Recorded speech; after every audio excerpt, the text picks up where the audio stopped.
Merci Camille. Énorme chantier qui se double de la question de est-ce au pouvoir politique d'organiser une religion, parce que ce serait évidemment contraire, sur le papier en tout cas, au principe de laïcité. Est-ce que ces orientations, elles répondent bien aux problèmes posés? Qui veut répondre? Allez, je me lance.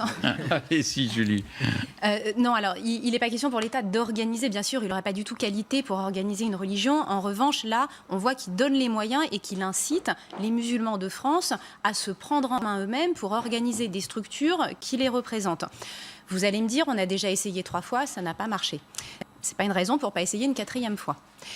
En tout cas, ce que j'entends quand je parle avec des Français musulmans, c'est que ça répond à une grande partie de leurs préoccupations.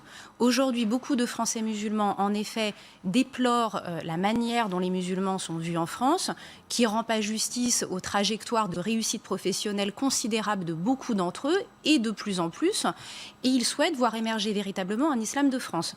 Ils déplorent aussi l'influence des pays étrangers sur l'islam en France.